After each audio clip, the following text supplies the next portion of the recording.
Welcome to our video on baby weaning. As your baby grows and develops, it's important to introduce them to solid foods.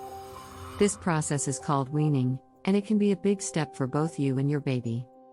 In this video, we'll discuss the signs that your baby is ready for weaning, the different methods of weaning, and some tips for making the transition as smooth as possible. Signs your baby is ready for weaning. The American Academy of Pediatrics recommends starting solid foods around 6 months of age. However, every baby is different, and it's important to look for signs that your baby is ready for weaning.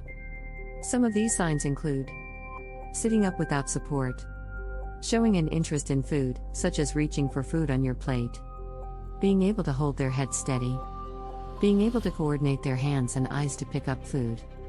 It's important to remember that these signs don't always happen at exactly 6 months, and it's okay to start weaning a little earlier or later. Methods of weaning. There are 2 main methods of weaning: spoon feeding and baby-led weaning. Spoon feeding. Spoon feeding is the traditional method of weaning, where you offer small amounts of pureed or mashed food to your baby using a spoon.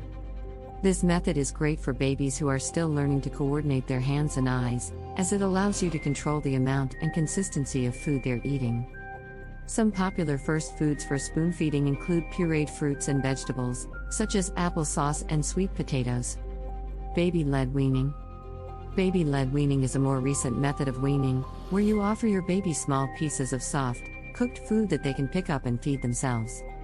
This method allows your baby to explore different textures and flavors, and can help them develop their hand-eye coordination and fine motor skills. Some popular first foods for baby-led weaning include soft fruits and vegetables, such as banana slices and avocado pieces. Tips for successful weaning. Start with small amounts. When introducing solid foods to your baby, it's important to start with small amounts. This will help them adjust to the new textures and flavors, and prevent them from getting overwhelmed. Be patient. Weaning can be a slow process, and it's important to be patient with your baby. They may not take to solid foods right away, and that's okay. Introduce new foods one at a time. When introducing new foods, it's important to do it one at a time. This will help you identify any potential allergies or sensitivities your baby may have.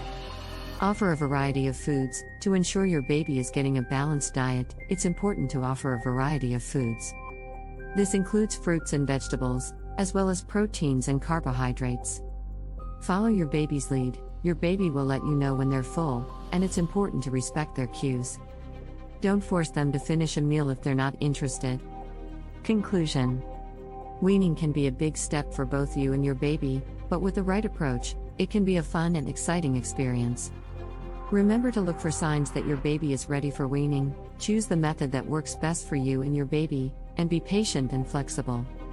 Remember that every baby is different, and what works for one baby may not work for another.